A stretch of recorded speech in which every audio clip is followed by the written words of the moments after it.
Je vous remercie d'accueillir Florent Lucchetti, qui est ingénieur d'affaires au CNES, et Pierre-Antoine Maillot, qui est BIM manager chez BTM, qui vont nous parler quand même d'un petit projet. Hein. On va parler d'un tout petit projet. Bonjour. On va parler d'un petit projet, un support pour ni plus ni moins que la base de lancement d'Ariane 6 à Kourou. Hein, donc évidemment, ça en jette. Hein. Quand on dit ça comme ça, je suis assez fier de. Hein, je vais le dire. Hein, pendant une semaine, tu sais, j'ai parlé de ça en famille, tout ça. Alors, ce bâtiment, c'est un ouvrage très spécifique, je suppose, très exigeant, important. Vous allez nous expliquer dans un premier temps de quoi il s'agit, d'accord ? Le CNES, hein, Florent Lucchetti, vous allez nous présenter évidemment ce projet. Et on va encore une fois se poser la question de pourquoi, comment le BIM dans ce type de projet très particulier et comment ça s'est passé, retour d'expérience. À vous la parole, Florent Lucchetti, merci d'être avec nous. Très bien, bonjour à tous, donc Florent Lucchetti, je travaille donc au CNES à la direction des lanceurs, à la sous-direction sol qui s'occupe donc de la conception de la base spatiale à Kourou. Bien près du menton. De l'ensemble des, voilà, très bien. De l'ensemble des pas de tir qui sont exploités ensuite par Ariane Espace dans le cadre des vols Ariane 5, Vega et Soyuz. Ouais, ça c'est pareil. Et donc toute la conception en fait de notre service en fait s'occupe de toute la conception des moyens sols, donc ça inclut les infrastructures mais également tout le process lié aux moyens pour le lanceur. Et dans le cadre donc de ce projet, donc espace de lancement numéro 4 pour la fusée Ariane 6, on n'a pas eu peur, on va dire, on s'est lancé dans le BIM pour plein de sujets, puisqu'on le principal, on le verra, c'est la gestion des interfaces avec les multiples intervenants. Et donc, je vais peut-être passer sur la diapo. Vers la droite. Non, c'est toujours la même. Voilà. Alors, ELA 4, c'est ça, hein, c'est le ELA nom du 4 projet. Pour l'espace de lancement numéro 4, bien que ce soit la fusée Ariane 6. Mais voilà, les pas de tir précédents ont été utilisés plusieurs fois. Donc là, on se situe, pour contextualiser un peu le projet, au centre spatial guyanais. Donc pour ceux qui ne connaissent pas, à Kourou, ça s'étend sur 17 km le long de la côte guyanaise. Vous avez donc différents espaces de lancement, différents bâtiments au-delà des espaces de lancement qui sont les bâtiments de préparation des satellites, des centres de lancement également. Enfin, vous avez tout un tas de bâtiments dont on a la charge en conception. On ne s'occupe pas par contre de l'exploitation qui est gérée sur site.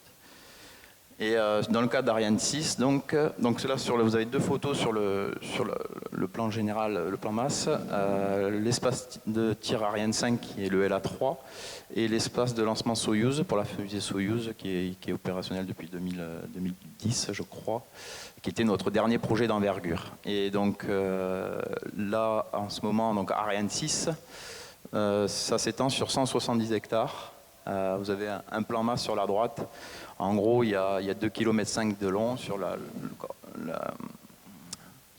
sa longueur.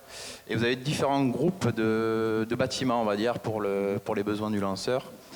Donc vous avez bien sûr la zone de lancement qui est le cœur du projet, dont on verra des images à travers la maquette. C'est le numéro 1, c'est ça ? C'est le numéro 1, voilà. C'est le cœur, c'est l'espace de lancement d'où décolle la fusée. Vous avez ensuite un bâtiment assez important qui est le bâtiment d'assemblage lanceur, le BAL, dans lequel le corps central du lanceur est assemblé quand il arrive par bateau depuis la métropole.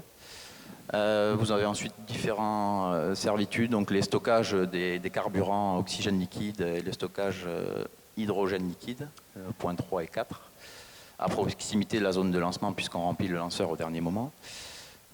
Et ensuite, vous avez une station de traitement, c'est pour tout ce qui est traitement des eaux acides liées au décollage, c'est-à-dire qu'on ne rejette pas l'environnement de l'eau polluée, on traite les déchets du haut lanceur. Et ensuite, vous avez toute une partie servitude et stations de pompage. Donc, servitude, vous avez les facilités, les servitudes électriques, eau, nécessaires à tout le pas de tir. Et puis la station de pompage, oui, j'en parlais, c'est pour utiliser l'eau sur le pas de tir qui est utilisée pour diverses fonctions, notamment d'atténuation d'ondes acoustiques au moment du décollage. Alors là, vous allez nous parler de la base de lancement. C'est l'ensemble de ce site ou c'est un des éléments que vous venez de nous présenter? C'est tout ça. La base de lancement, c'est ça. L'espace de lancement numéro 4. C'est multisite, quoi. C'est tous les bâtiments qui composent Très bien. ce pas de tir spécifique Ariane 6. Très bien. Voilà. On passe. Vers le PC, par là. Désolé, hein, vous regardez à droite et vous zappez à gauche. Voilà. Alors, quelques détails sur le projet maintenant.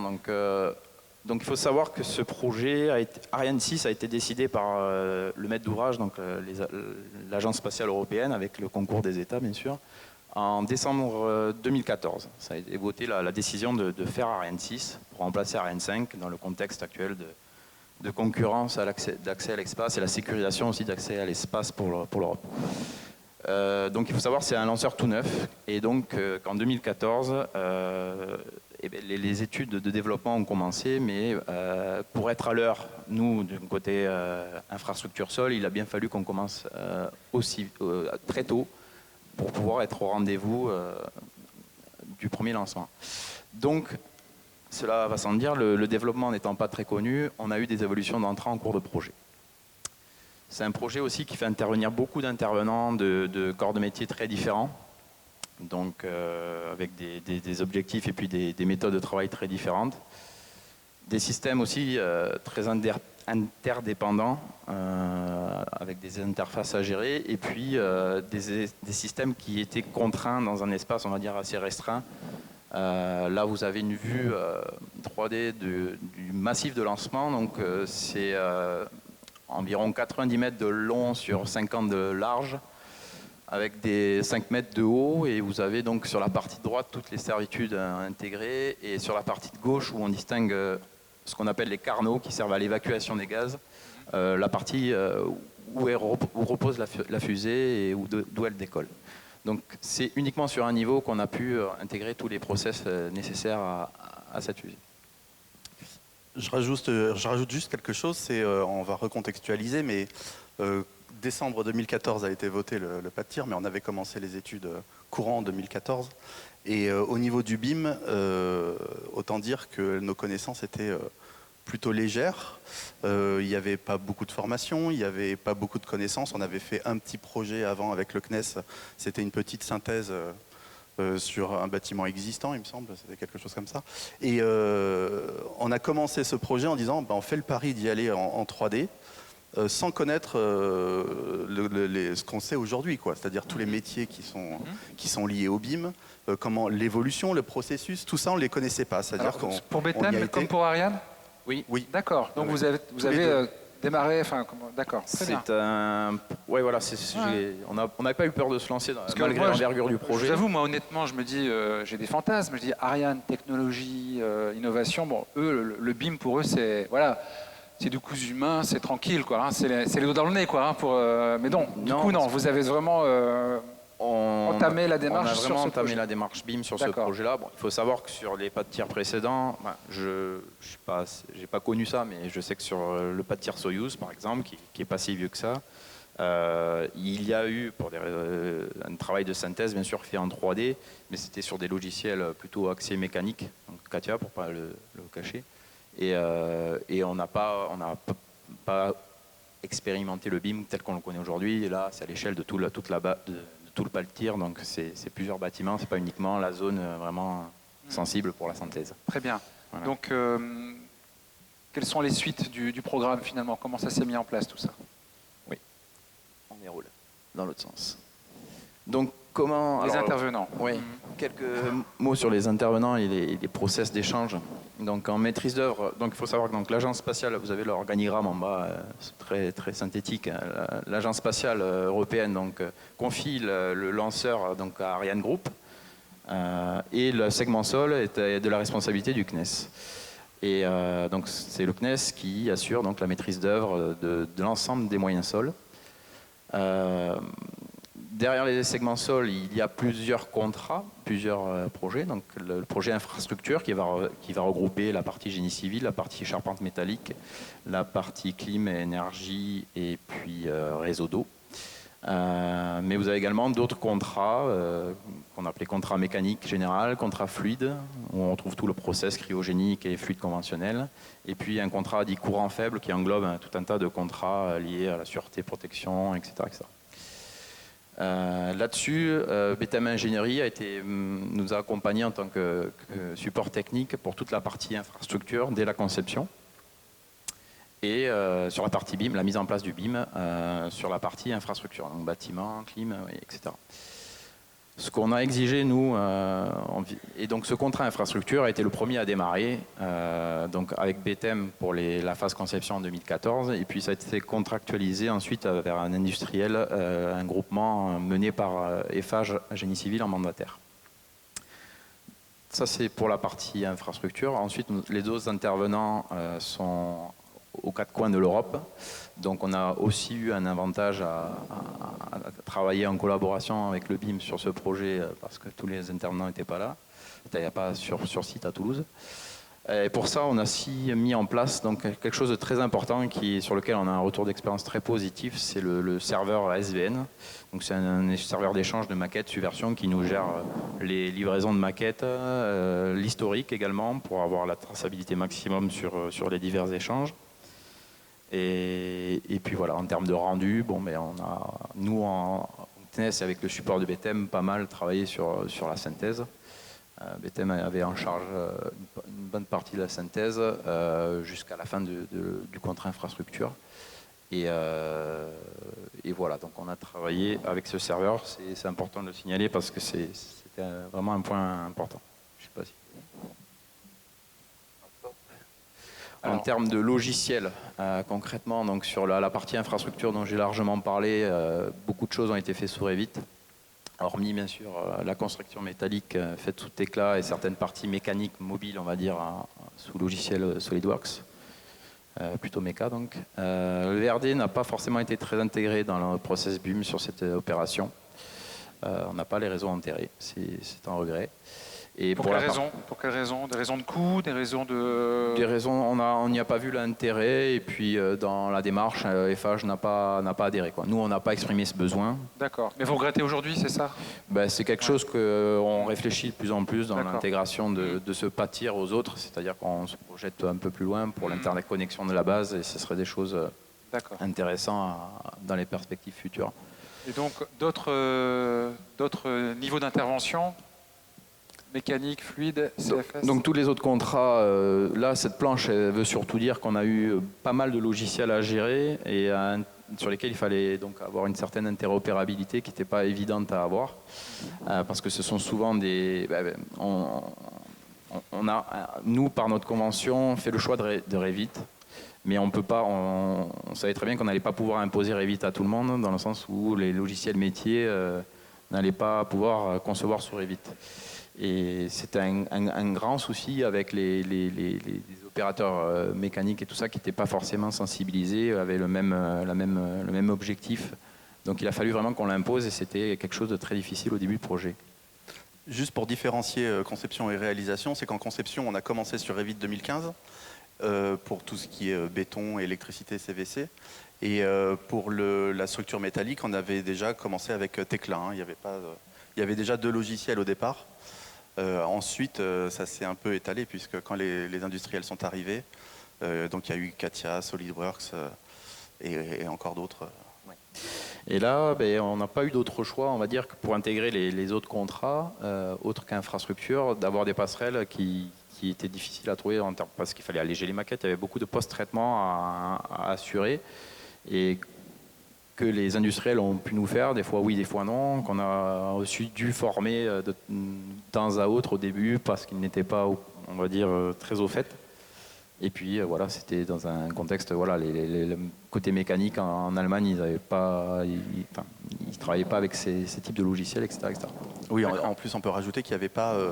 nous, on avait des soucis de géolocalisation, ce que les logiciels industriels n'ont pas. Ils ont un point, pour ceux qui connaissent le BIM, le dessin en BIM, il faut toujours un point de géolocalisation. Et eux, ils ne l'avaient pas. Ils avaient juste un point de base. Et à chaque fois, c'était assez compliqué de lier toutes les maquettes pour être sûr que tout soit bien positionné. Oui, parce qu'après, du coup, la responsabilité là, du positionnement nous a joué des tours sur certaines interfaces, voilà, à quelques centimètres près dans les espaces restreints qu'on connaît. Alors, si on peut synthétiser cette vision-là, donc Oui, on va. Non, structuration et usage de la ne maquette. vous inquiétez pas, on va synthétiser Merci ça. Pierre-Antoine. Je m'étale un peu. Ouais. Non, c'est que là, les usages de la maquette, c'est généralement ce qu'on essaye de définir en début de projet. Aujourd'hui, depuis quelques temps, c'est la chose à valider en début de projet par la maîtrise d'ouvrage et la maîtrise d'œuvre. Là, comme j'expliquais tout à l'heure, on n'avait pas encore connaissance de tous ces usages, on ne voyait pas les avantages et les inconvénients. Donc tous ces usages que vous voyez ici à droite, là, les rendus, la revue de projet, la synthèse, la 4D des fois, enfin, et on ne les connaissait pas. Donc c'est venu au fur et à mesure du projet.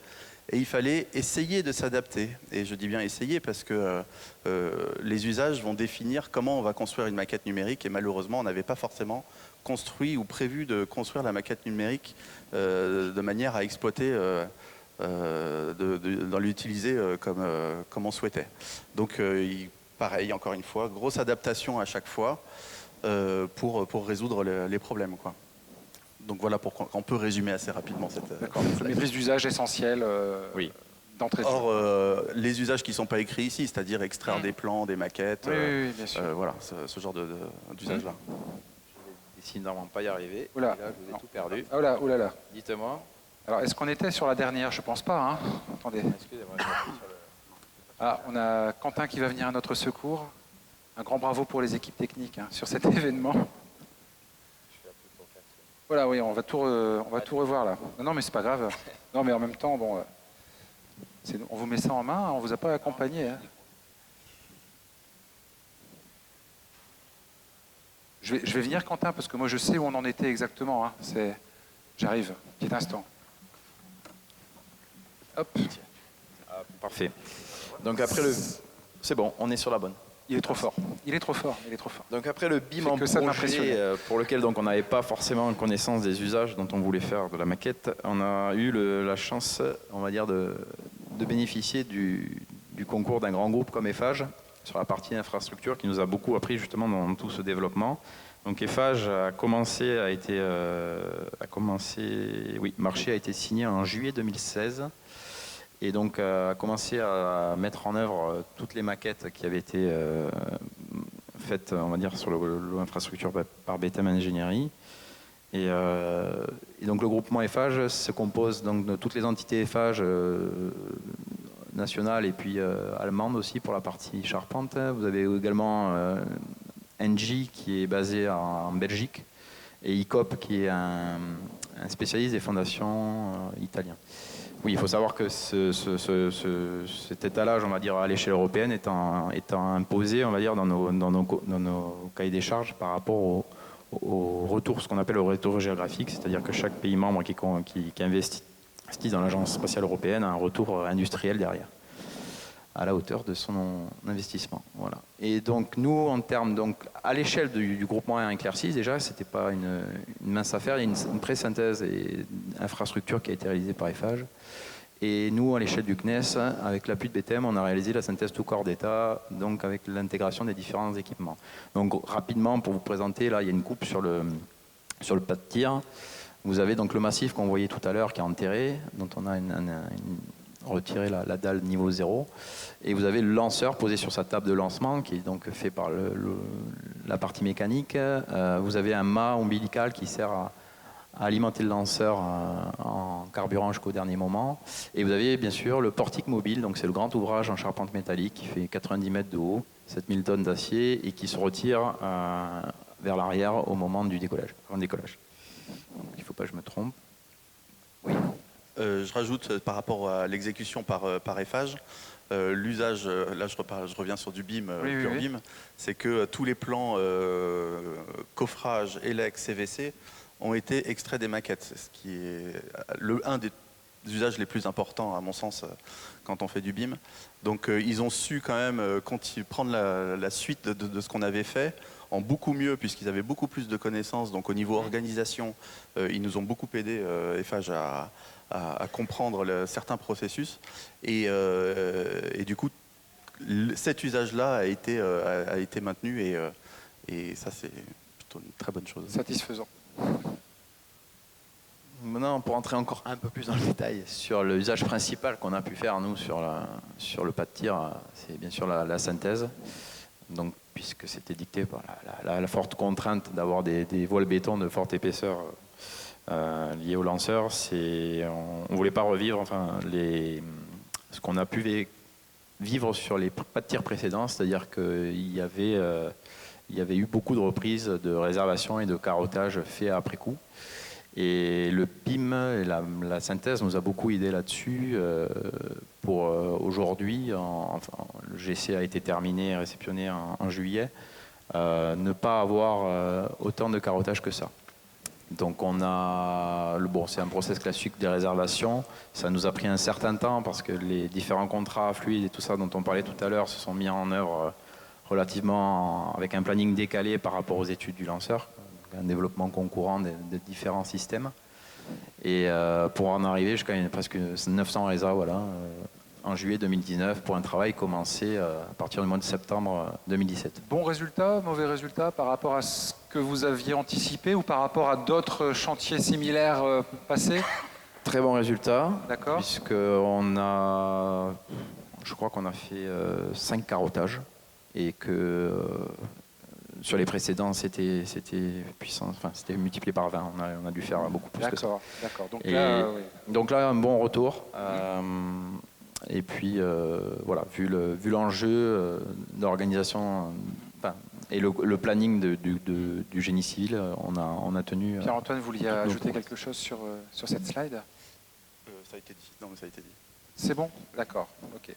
C'était par rapport au décalage de planning entre le marché GC et puis les fluides, où on a eu des éléments, on faisait notre synthèse, on a eu des éléments 6 mois après par rapport aux fluides, et du coup on a eu une reprise de synthèse, et c'est vrai que le 3D, le BIM, le 3D, nous a permis d'identifier assez rapidement les conflits et de régler ça assez rapidement. Ça nous amène à parler de la pré-synthèse? Oui, l'importance sur ce genre de projet, de faire des pré-routings très importants, avec notamment aussi des réservations qu'on a imposées au génie civil sans avoir les études d'exécution des autres contrats. On n'aurait pas pu faire ça. Et donc l'importance de la pré-synthèse sur ce genre de projet est très complexe, industriel très complexe. Voilà. Donc là, pour image, vous avez le même plan de massif à l'état 2016, donc à l'issue de la pré-synthèse, et à l'issue, on va dire, fin de synthèse, 2 ans plus tard. En soi, ça n'a pas trop bougé, ça s'est quand même bien détaillé. Oui, on en parlait dans d'autres retours d'expérience, la synergie, on va dire, sur les supportages. On y a été un peu contraint, on ne va pas se le cacher, nous, on a été un peu contraint parce que pour optimiser l'encombrement sur les zones les plus denses, on a dû mettre en place ce type de supportage qui a fait gagner du temps et de l'espace à tout le monde. Bon, les intervenants du groupe scolaire Germain-Tinon, on pourrait quand même vous dire, vous avez vu, Ariane, ils ont fait comme nous, hein, ils vous ont inspiré, dites-le honnêtement, d'accord. C'est inspiré. Non mais voilà, il faut dire les choses à un moment donné. Donc, peut-être rapidement pour finir sur la synthèse, pour répondre aux questions avant la pause. Bien sûr, les différents niveaux de détail, vous avez des visuels très parlants là. Et puis oui, on a terminé la synthèse en décembre 2018, mais BTM ne nous accompagne plus actuellement, mais on est quand même dans un service après-vente, on va dire, de la synthèse, puisqu'on a quand même des adaptations à suivre et des faisabilités toujours à vérifier, et des conflits à gérer sur site. Alors les autres usages de la maquette, qu'est-ce qu'on peut en dire, Pierre-Antoine Maillot?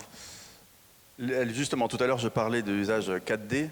C'est typiquement, je prends cet usage comme exemple, mais c'est typiquement un usage qu'il faut définir en début, puisqu'il va lui clairement définir la manière de modéliser. Donc la 4D, c'est dans le BIM, on dit 4D, c'est tout ce qui est relié au planning du projet.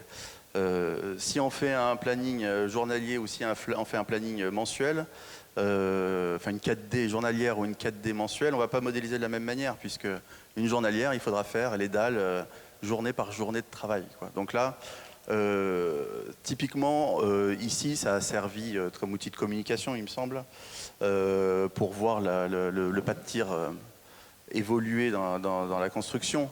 Aujourd'hui, la 4D, c'est quelque chose qui est tout à fait possible, mais qu'il faut définir dès le début par la maîtrise d'ouvrage.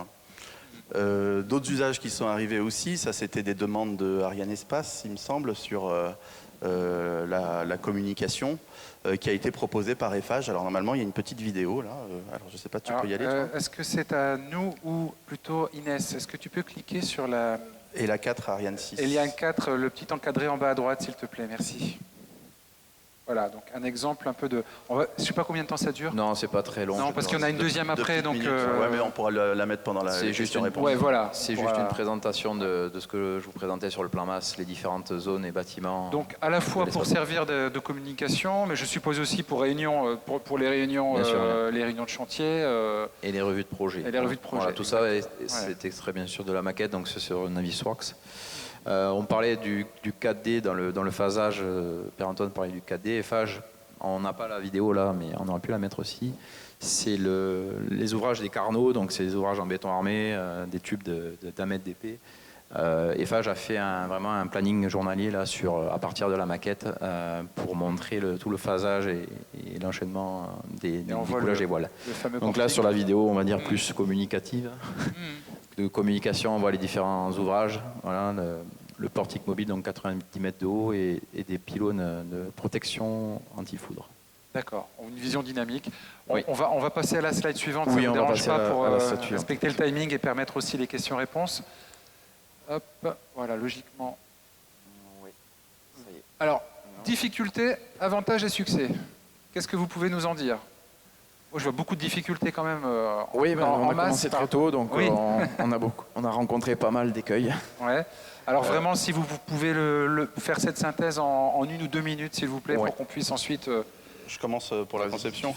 Première difficulté, c'est le manque de maturité, clairement. Quand on a commencé ce projet-là, les connaissances qui étaient très faibles sur plusieurs choses, hein, déjà sur le BIM, sur les logiciels, sur l'ampleur du projet, parce qu'on a commencé à modéliser le génie civil, et après, au fur et à mesure que le projet avançait, on comprenait ce qui allait arriver avec les lots process. Donc beaucoup de difficultés à comprendre tout ça. Ensuite, alors en conception, la multiplicité des logiciels, ça allait. Il y en avait 2, alors on y arrivait à peu près.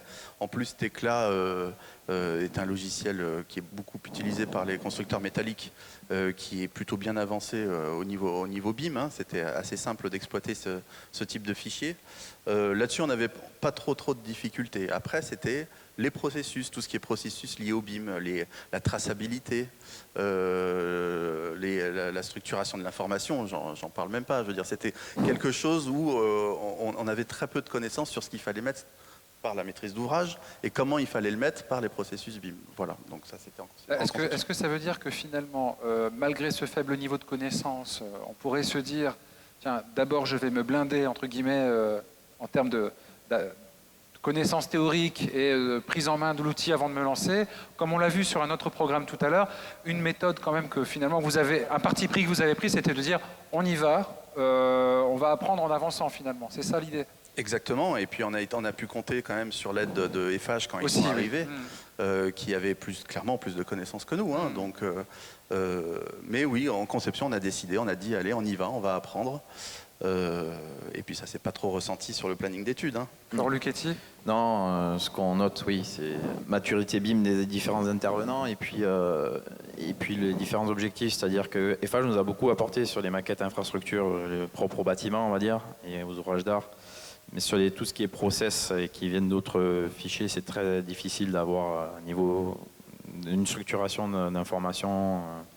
De l'information et voilà, concrètement c'est difficile d'intégrer ces différents logiciels.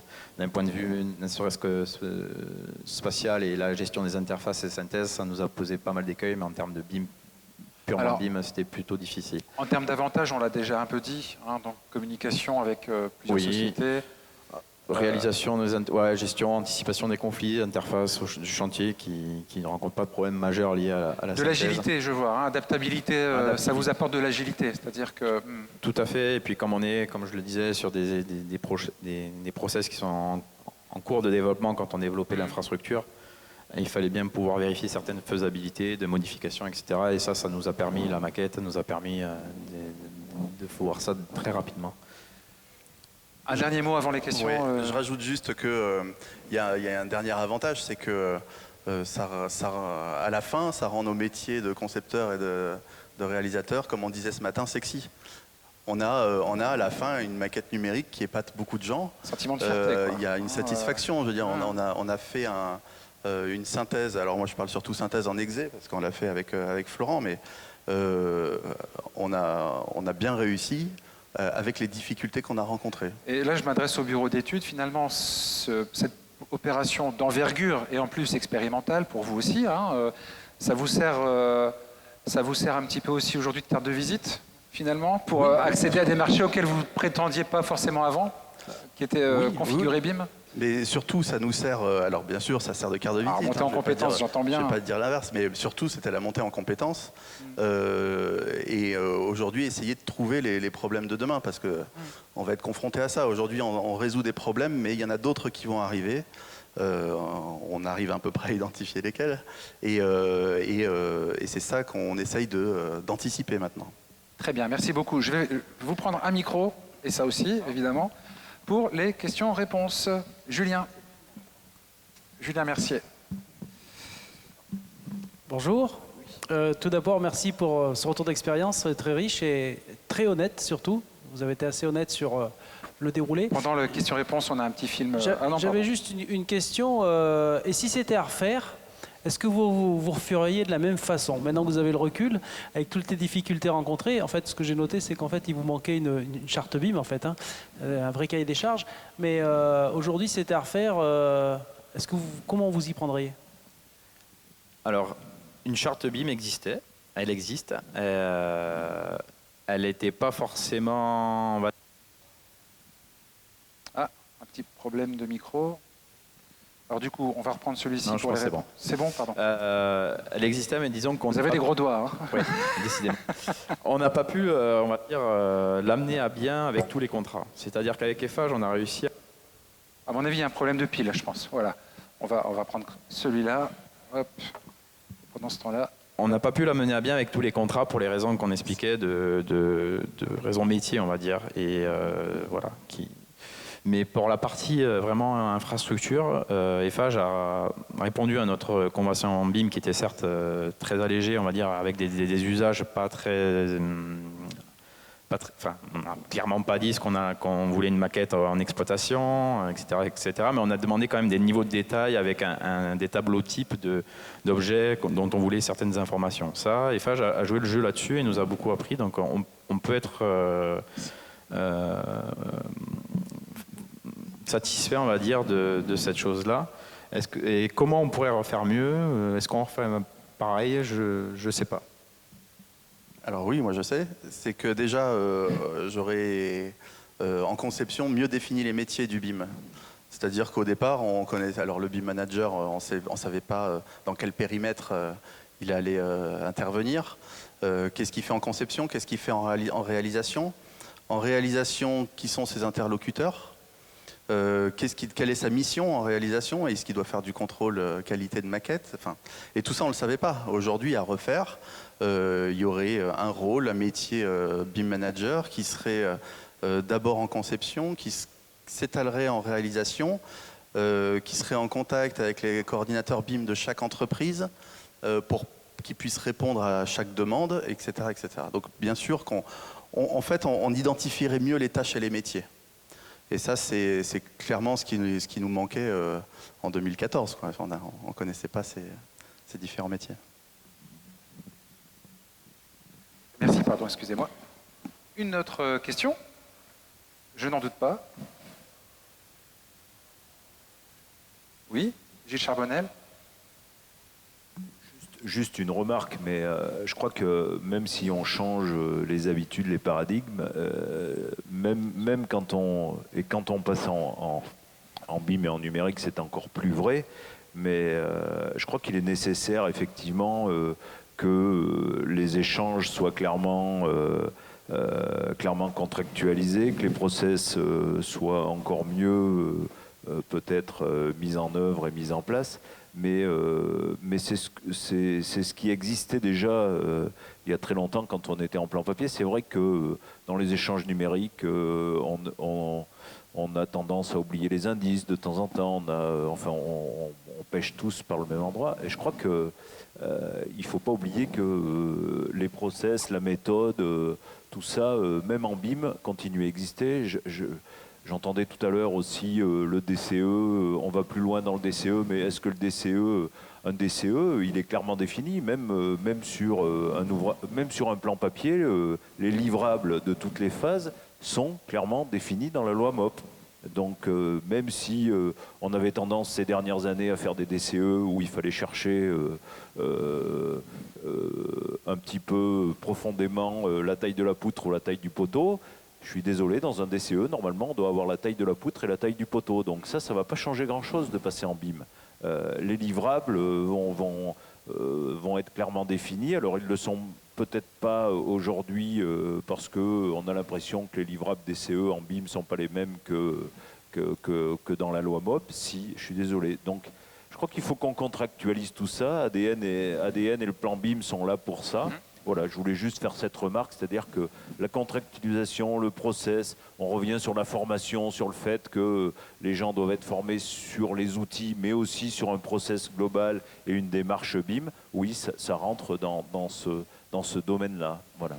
Merci Gilles Charbonnet pour ce complément. Je peux faire un petit commentaire par rapport à cette remarque, c'est que sur ce projet-là, les plans, tout ce qui était plan d'exécution ou même les plans DCE, respectaient tout ce cahier des charges. Je veux dire, il n'y avait aucun problème. C'était juste que les plans, ils respectent, mais la maquette numérique de laquelle sont extraits ces plans, c'est plus compliqué d'établir cette traçabilité parce qu'il y a une vingtaine, une trentaine, des fois une soixantaine de plans qui vont sortir d'une seule maquette numérique. Comment on va gérer l'indice de cette maquette numérique? Donc il y a d'autres choses à rajouter sur cette contractualisation hors plan 2D. Oui, Gilles, je profite pour... Je pense qu'il y a effectivement il y a une évolution des outils. On sent bien qu'à l'utilisation, on trouve quelques problèmes sur les outils. Mais je crois que dans la salle, il y a pas mal d'éditeurs et ils sont là pour nous écouter et pour nous entendre surtout. Et je pense que les outils vont évoluer et que ces points-là vont être gérés dans les mois ou les semaines qui suivent. Non, mais j'exagère, mais effectivement, je pense qu'on découvre à l'utilisation, mais comme c'est le cas depuis très longtemps avec les premiers logiciels de calcul où on découvrait les bugs, on découvrait... là aussi, on a plein de choses à découvrir. Et là aussi, je reviens sur le rôle d'ADN, c'est d'avoir les éditeurs autour de nous et avec nous pour ne pas subir un développement, mais bien pour partager avec eux des idées et nos besoins clients. Hein. Ça aussi, je pense que le numérique nous entraîne aussi dans cette démarche. C'est qu'aujourd'hui, nous, nos clients ont plus de besoins ou peuvent mieux nous les transmettre. Et à nous aussi, dans cette démarche BIM, de pouvoir dire aux différents éditeurs, attention, là, on a tel ou tel besoin. Voilà. Et ça peut aller dans les formats, mais ça peut aller au-delà du format. Très bien. Écoutez, je vous propose maintenant, si vous avez d'autres questions, de profiter de la pause pour aller à la rencontre de Florent Lucchetti et Pierre-Antoine Maillot. Je vous remercie aussi de les applaudir, de les remercier. Merci beaucoup.